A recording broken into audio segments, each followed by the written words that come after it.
So obviously times are pretty uncertain. COVID has, shut down a lot of projects and slashed a lot of budgets.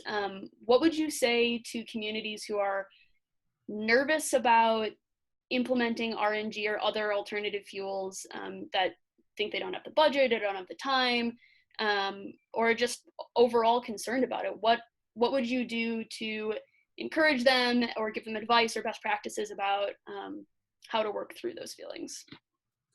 Yeah, I think just to acknowledge that's a real feeling. Totally. And so even over here at the city of Longmont, we're dealing with similar things on how do we prioritize, lower revenue, the money that we're getting through lower revenues, and where does sustainable projects fall in terms of prioritization. Yeah.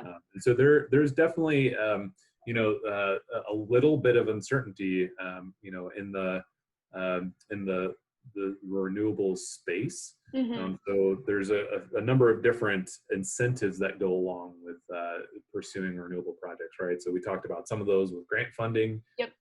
So those cycles come in and out, and the funding availability comes in and out, and so that's part of the consideration. Another part is the ongoing operation and what you benefit from a renewable natural gas project.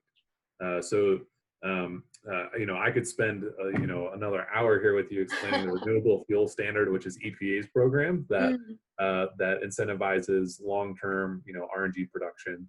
So that program is set for some review in 2022, but is likely to continue on. But there is still some uncertainty about what may happen in 2022 if it gets revised.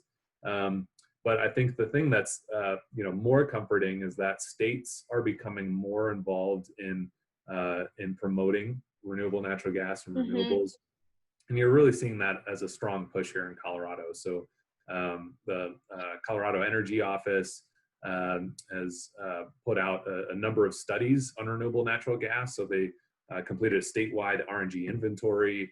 And then they've also completed, I think recently, a low carbon fuel standard, which is kind of a state version of the EPA's renewable fuel standard for incentivizing RNG production. And I think what you'll find is that will probably be the stabilizer when people continue to be concerned about the EPA's renewable fuel standard.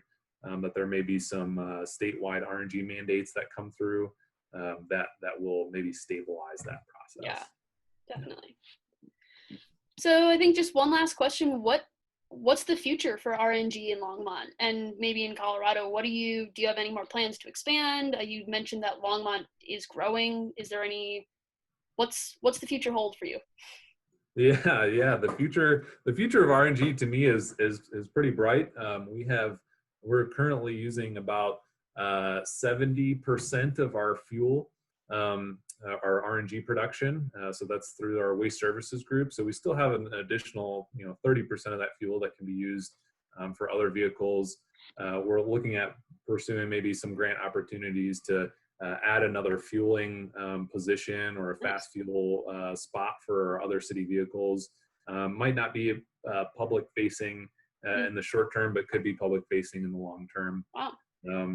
And then we're also constructing a new digester coming up probably in the next couple of years that will produce some additional biogas. And I think in the future, you may see some cities turning to things like fats, oils, and grease ordinances or food-based ordinances. Those are becoming a little bit more popular in larger cities, but that may come down the road for us. And so that would again only introduce the opportunity for more biogas production. So there's a future for RNG in terms of the production side, and I think we're finding a lot of interest from both internal services and then some external people too have approached us about using our additional RNG. Nice. Well, that's all very exciting. Do you have any last comments or advice or best practices to give our viewers? Yeah, I think it just seems to be, these RNG projects seem to be more of a what does our organization prioritize? What do we care about type of question? And so, is it essential to have a quick payback on these projects? Less than 10 years, is that really important? Do you have the staffing and capacity to add this other type of treatment process or a new type of technology Mm-hmm. to our organization? Do you have your own internal sustainability goals that need to be met? So there are lots of different considerations, and they really tend to be driven by the organization's values. And Yeah. so these types of projects I think are great outward facing projects. It's provided the city of Longmont some great opportunities to interface with the public and kind of get in front of them in terms of showing that we're really good stewards of our resources, and that we care about the community, local air quality, and also our climate action goals.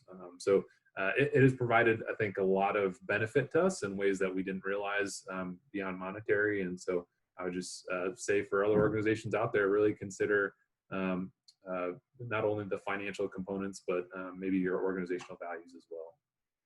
Awesome. Well, thank you so much for talking with me today. I've learned a lot. I hope everyone else has too. So yeah, I'll talk to you soon, I hope, and have a great day. Yeah, thanks, Drew. Thanks. Appreciate it.